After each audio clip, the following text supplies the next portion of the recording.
주님이 우리를 사랑하시기에 독생자 예수 그리스도를 보내주시고 죽을 수밖에 없는 죄인들을 구원하여 주시니 감사합니다.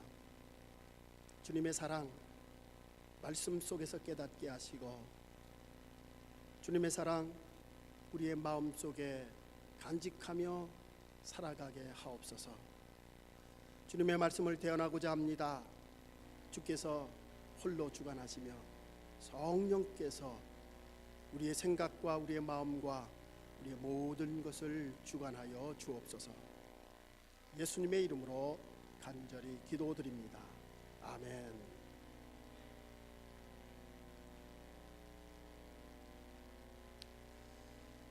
작년에 제가 한국을 다녀온 이후에 제가 가지고 다니는 백팩을 몇 개월 후에 정리를 했습니다. 그리고 깨끗이 세탁을 하기 위해서 그 백팩에 있는 것들을 다 끄집어내다가 봉투 하나를 발견했습니다. 그 봉투에 한국 돈 5만 원짜리 권이 10개가 들어있습니다. 그래서 아주 수지 맞았습니다. 횡재를 했습니다. 가만히 생각해 보니까는 작년에 한국 갔을 때 제 후배, 오래간만에 만나는 후배에게 전화가 와서 어쩔 수 없이 제가 그 교회를 가서 주일날 설교를 한 적이 있어요. 그런데 오래간만에 만나서 정신없이 이야기하다 보니까는 봉투를 받은 기억을 못했던 겁니다. 달러로 바꿀 수가 없어서 가지고 있다가 우리 처형이 오셨길래 우리 처형한테 선교비로 드렸습니다. 오늘 말씀이 그와 비슷한 말씀입니다. 마태복음 13장 5번째 비유의 말씀입니다. 밭에 감추인 보화. 어떤 사람이 열심히 밭에서 일을 하다가 보화를 발견했습니다. 보화 단지를 발견하고 그 사람이 너무 기뻐서 집에 돌아가서 자기의 모든 재산을 다 팔아서 그 밭을 샀다는 이야기입니다. 아주 간단한 비유, 한 절로 되어 있는 짤막한 비유지만은 우리에게 귀중한 메시지를 전해주는 말씀입니다. 예수님 당시에 이스라엘에서는 돈이나 보물들을 땅에 묻는 습관들이 있었습니다. 여행을 떠나거나 전쟁이 났을 때에 돈이나 보석들을, 그 귀중한 보화들을 땅에 묻었다고 합니다. 그런데 문제는 묻었던 사람들이 멀리 떠나거나 혹은 전쟁 중에 죽게 되면은 그 보화는 그대로 땅에 묻혀져 있다가 오늘 말씀처럼 어떤 사람들이 밭을 갈거나 땅을 팔 때에 발견하게 된다는 거죠. 그런데 이런 일이 종종 이스라엘에서는 있었다고 합니다. 실제로 1956년에 베들레헴 근방에서 수백만 달러의 보화가 담긴 그런 항아리를 발견한 사람이 있다고 합니다. 여러분, 오늘 보화에 대한 얘기, 밭에서 보화를 발견하고 그 보화를 갖기 위해서 내 모든 재산을 다 팔아서 그 밭을 샀고 그 보화를 샀다는 얘기입니다. 이 보화는 천국이요 예수 그리스도를 위합니다. 천국을 소유하기 위해서, 아니 예수 그리스도를 소유하기 위해서 나의 가장 귀중한 그것들 모두 다 포기하고 팔고 그 예수 그리스도 천국을 소유했다는 얘기입니다. 그만큼 값어치 있는 것임을 말씀하고 있습니다. 마태복음 13장 11절에 보면 천국의 비밀을 아는 것이 너희에게는 허락되었으나 저희에게는 아니었다. 너희에게는 천국의 비밀을 아는 것이 허락되었다. 그러나 저희에게는 아니다. 너희는 누구고 저희는 누굽니까? 너희는, 비밀을 아는 너희는 예수 그리스도를 믿는 사람들입니다. 그분을 따라다니는 사람들, 천국의 비밀이 그들에게 알려졌다는 거예요. 그러나 믿지 않는 자들에게는 그 비밀이, 천국의 비밀이 알려질 수 없다고 말씀하고 있습니다. 여러분, 예수님이 세상에 오셔서 공생애를 시작하면서 가장 먼저 선포하신 것이 바로 천국 복음입니다. 마태복음 4장 17절 말씀입니다. 이때부터 예수께서 비로소 전파하여 가라사대 회개하라 천국이 가까웠느니라. 천국 복음을 선포하셨습니다. 제자들을 부르시고 마태복음 4장 23절에서 이렇게 천국 복음을 선포하셨습니다. 예수께서 온 갈릴리에 두루 다니사 저희 회당에서 가르치시며 천국 복음을 전파하십니다.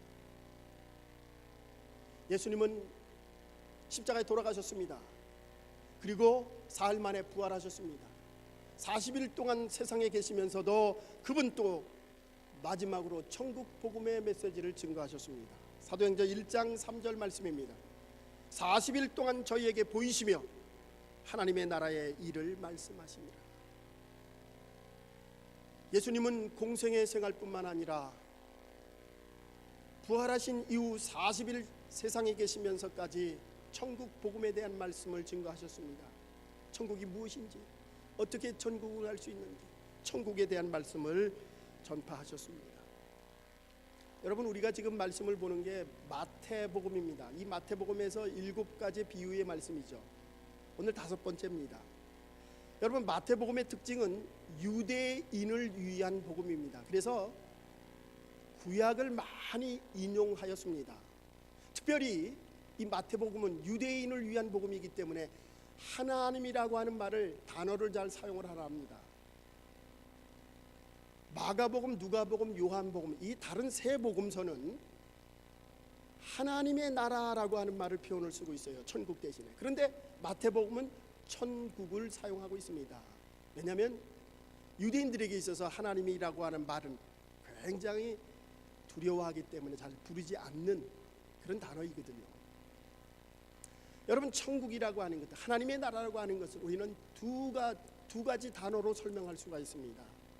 아직과 이미.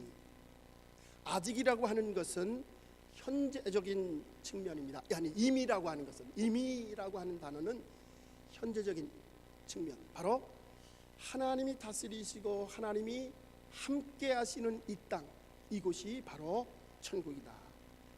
마태복음 12장 28절입니다. 내가 하나님의 성령을 힘입어 귀신을 내어 쫓아내는 것이면 하나님의 나라가 이미 너희에게 임하였느니라. 하나님의 나라는 성령이 함께 하시고 이 모든 사탄의 계기를 다 물리치시고 하나님이 다스리시고 하나님이 이 세상을 통치하게 우리 모든 삶을 내맡긴다면 그곳이 바로 천국이라고 하는, 이미 그곳이 천국이 임하였다라고 하는 표현입니다.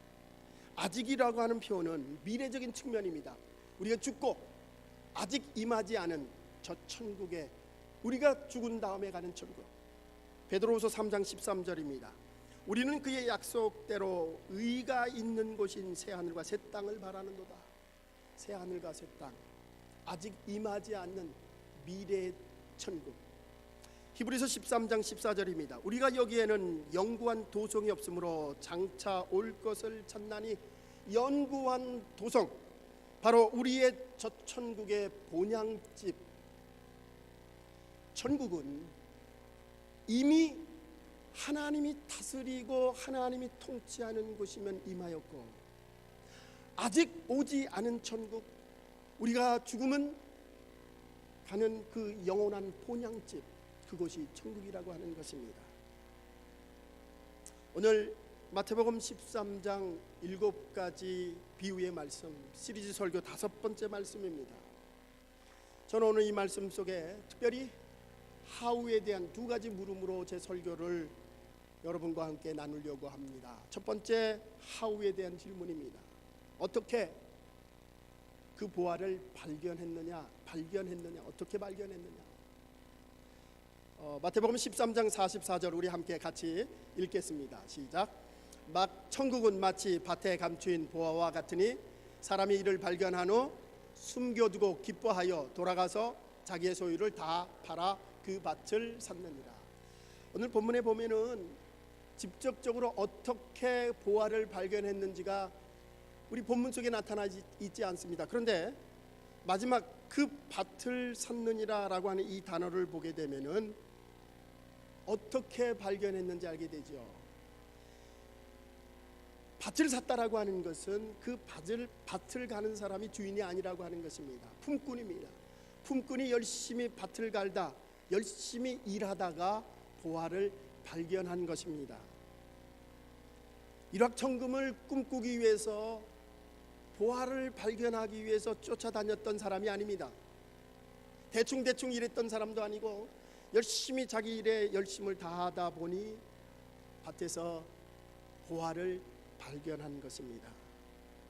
여러분, 보화는 천국입니다. 또한 밭은 교회요 세상을 의미합니다.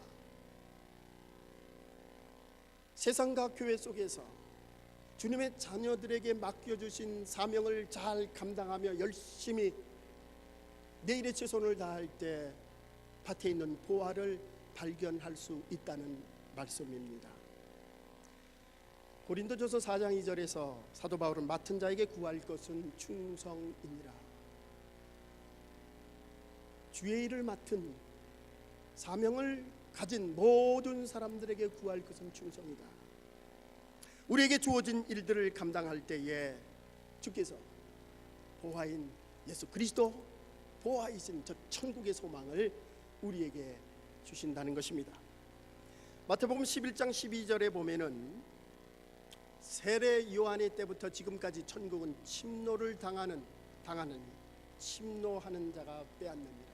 천국은 침노하는 자에게 가질 수 있다는 것입니다. 우리 각 성도가 우리에게 주어진 사명, 신령상 직제를 우리에게 주셨던, 교회의 중책을 맡기셨던 그 어떠한 일이든 우리에게 주어진 일에 최선을 다하며 사명을 감당하며 충성할 때에 우리에게 주시는 보화, 예수 그리스도이시며 천국입니다. 문제는 우리가 노력해서 그것을 얻었다라고 하는 대가의 천국이 아니라 우리가 열심히 주님을 위해서 헌신하고 봉사하고 충성할 때에 우리에게 거저 주시는 주님의 은혜로 말미암아 우리가 얻는 것입니다. 그것이 바로 천국이요 또한 예수 그리스도를 만나는 우리의 신앙 생활입니다. 교회와 주님과 이웃을 위해 주님을 위해서 헌신하는 그 헌신을 보시고 우리 주님께서 더하시는 것입니다. 어느 목사님이 천국에 관해서 설교를 하셨습니다. 그 이튿날 한 성도가 찾아왔습니다. 목사님, 어제 주님의 그 메시지, 천국의 메시지를 제가 말씀을 듣고 은혜를 받았습니다. 그런데 천국이 어디 있는지는 목사님이 말씀하지 않으셨어요. 목사님이 이렇게 대답하십니다. 제가 지금 오두막 언덕에서 오는 길입니다. 오두막 언덕 너머에 우리 교우가 병들어서 누워 계십니다. 당신이 좋은 음식을 해서, 맛있는 음식을 해서 시편 23편을 읽어주고 그분에게 기도해 주시면은 틀림없이 천국이 어디 있는지를 아실 겁니다. 다음날 아침 그 사람이 또 목사님을 찾아왔습니다. 목사님, 천국이 어디 있는지 알았습니다. 목사님 말대로 행하고 15분 동안 천국에 거하다가 왔습니다. 여러분, 보화를 발견하는 사람은 주님이 우리에게 맡겨주신 그 일에 최선을 다하는 사람입니다. 충성 다하는 사람들입니다. 여러분, 주님께서 여러분에게 사명을 주셨다면, 여러분에게 직분을 주셨다면 그 일을 충성 다할 때 우리는 보화를 발견할 수 있는 줄 믿습니다. 두 번째 질문입니다. How? 어떻게 그 보화를 소유했느냐? 첫 번째는 어떻게 발견했느냐? 이 두 번째는 그 보화를 발견하고 어떻게 소유할 수 있느냐? 두 단계로 나누어집니다. 하나는 보화를 발견하고 기뻐했다. 여러분, 보화를 발견하고 기뻐했다는 것은 구원을 받아 그 구원의 진리를 깨닫고 나서 얻는 기쁨이요, 예수 그리스도를 인격적으로 만나서 감격하는 그런 기쁨입니다. 예수 그리스도를 체험하고 느끼는 기쁨입니다. 우리 신앙은 이런 기쁨이 있어야 합니다. 아니, 주님을 믿으며 주님 안에서 새로워진 모든 성도들은 이 기쁨이 있는 줄 믿습니다. 요즘 제가 말씀을 묵상하면서 주님께 가까이 가면 가까이 할수록 제 모습을 들여다보며 내가 죄인이다 라고 하는 것을 깨닫게 됩니다. 은혜를 깨닫게 되면 될수록 내 추한 모습을 보게 됩니다. 나의 연약한 모습을 보게 되고 정말 주님의 그 강한 불빛 아래 나를 비추어 보니 나의 못된 모습들, 부족한 모습들, 악한 모습을 보게 됩니다. 중요한 것은 내 자신이 악하고 부족하고 연약하다라고 하는 사실을 깨닫는 것으로 끝나는 것이 아니라 주님께서 나를 사랑하셔서 나 같은 죄인도 구원하여 주시고 당신의 자녀로 삼으셨다라고 하는 사실, 당신의 종으로 세워주셨다는 사실에 정말 감사하지 않을 수 없고, 내 마음속에 세상에 어떠한 것을 받았기 때문에 감사하고 기뻐하는 것이 아니라 그저 예수 그리스도께서 존재하는 그 자체로 내 마음속에 기쁨을 허락해 주셨습니다. 내가 무엇을 외적으로 축복을 받았고 얻었기 때문이 아니라 그저 주님 한 분 내 마음속에 존재하는 그 자체로 말미암아 제 마음속에 기쁨이 충만함을 느끼게 됩니다. 여러분, 오늘 이 품꾼이 발견한 기쁨이 바로 이런 기쁨인 줄 믿습니다. 제 마음속에 말씀을 읽으면 읽을수록 예수 그리스도의 보화를 발견한 기쁨 또한 이와 같은 기쁨입니다. 사랑하는 성도 여러분, 여러분의 마음속에 이와 같은 보화를 발견함으로 기뻐하는, 아니 예수 그리스도의 존재 한 분만으로 기뻐하는 기쁨이 여러분의 삶 속에 충만하기를 간절히 축원합니다. 그런데 문제는 이런 기쁨을 포기하는 사람들이 많다는 것입니다. 그 대표적인 예가 누가복음 18장에 나옵니다. 누가복음 18장 18절 말씀입니다. 선한 선생님이여 내가 무엇을 하여 영생을 얻으리까? 밤중에 청년 관원이, 부자인 청년 관원이 예수님께 찾아왔습니다. 어떻게 영생을 얻으리까? 예수님께서 모든 계명을 다 지켜라. 예수님, 저는 어렸을 때부터 잘 지켰습니다. 그러자 예수님께서 22절에서 이렇게 말씀합니다. 내게 아직도 한 가지 부족한 것이 있으니 내게 있는 것을 다 팔아 가난한 자에게 나눠주라. 그리하면 하늘에서 내게 보화가 있으리라. 그리고 와서 나를 따르라. 성경은 이 사람이 큰 부자이므로 예수님의 이 말씀을 듣고 심히 근심하며 떠났더라. 이 관원 청년 부자는 영생의 문턱에서 돌아가 버렸습니다. 이제 두 번째 단계입니다. 어떻게 그 보화를 소유할 수 있느냐? 자기의 모든 것을 팔아서라도, 모든 값을 치르더라도 그 보화를 사야 된다는 것입니다. 오늘 이 청년은 자기 것을 팔 수가 없어서, 자기의 희생을 더 이상 줄 수가 없어서 천국 문턱에서, 영생의 문턱에서 돌아가 버렸습니다. 오늘 두 번째, 우리가 보화를 소유할 수 있는 것은 우리의 것들을 팔아야 소유할 수 있다는 것입니다. 이것은 우리 자신을 포기하는 것이요, 더 값어치 있는, 아니 가장 값어치 있는 것을 위해 우리의 값어치 있는 것조차도 포기해야 된다는 말씀입니다. 예수님은 마가복음 10장 29절과 30절에서 영생에 대한 아주 충격적인 말씀을 합니다. 예수께서 이르시되 내가 진실로 너희에게 이르노니 나와 복음을 위하여 집이나 형제나 자매나 어머니나 아버지나 자식이나 전토를 벌이는 자는 현세에서 있어 집과 형제와 자매와 어머니와 자식과 전토를 100배나 받게 받되 박해를 겸하여 받고 내세 영생을 받지 못할 자가 없느니라. 예수 믿지 않는 사람이라면 정말 충격적인 얘기일 것입니다. 여러분, 이게 무슨 말입니까? 무슨 말씀이에요? 정말 집, 형제, 자매, 부모, 자식, 전토 이 모든 것을 팔아야 영생을 얻는다는 말씀입니까? 그만큼 영생은 가치가 있음을 주님은 역설적으로 우리에게 말씀해 주고 있습니다. 가장 귀한 것, 이것이 영생이요, 가장 귀한 것, 그것이 바로 예수 그리스도임을 말씀하고 있습니다. 저는 말씀을 묵상하면서 자기의 모든 것을 다 팔아 그 밭을 샀다라고 하는 그 표현이 우리의 인간적인 모든 것 또한 포기해야 된다라고 하는 말씀으로 받아들였습니다.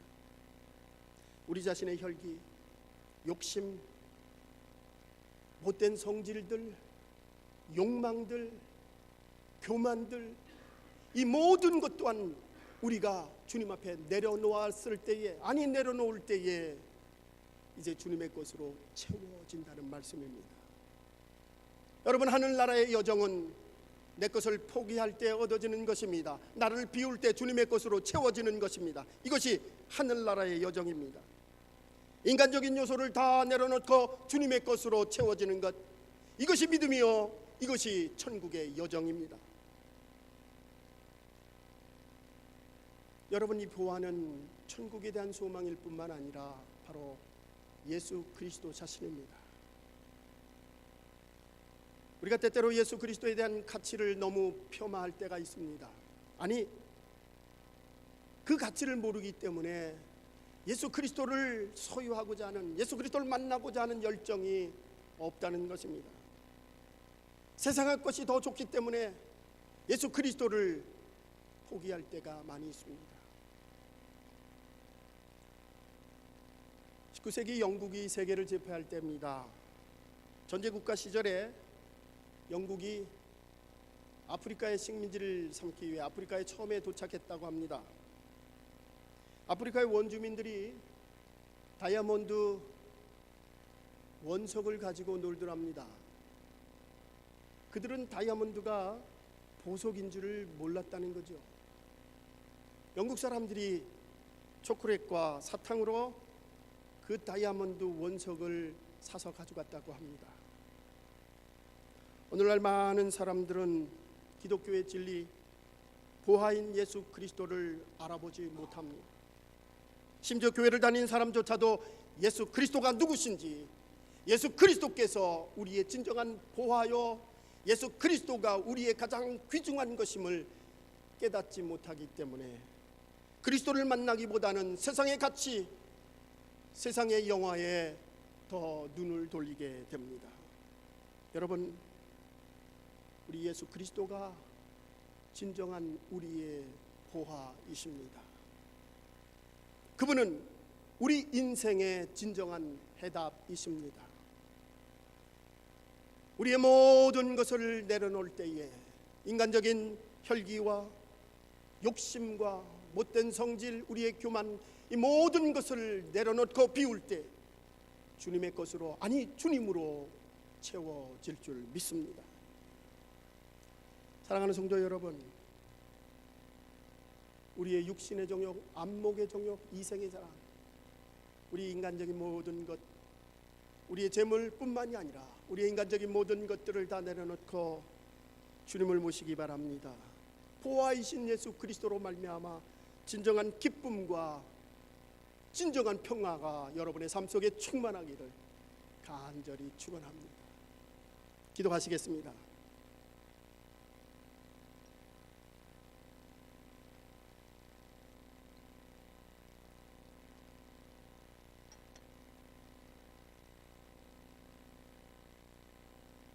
사랑의 주님, 우리가 예수를 믿으면서도 세상의 가치를 최고라고 여기며 살아갈 때가 많이 있습니다. 주님, 사람의 일을 생각하지 않게 하시고 하나님의 일을 생각하는 주님의 자녀들이 되게 하옵소서. 최고의 가치신 예수 그리스도를 만나게 하시고 저 천국의 소망을 가지며 살아가는 저희들 되게 하옵소서. 영생의 기쁨이 우리의 삶 속에 충만하게 하옵소서. 예수님의 이름으로 간절히 기도드립니다. 아멘.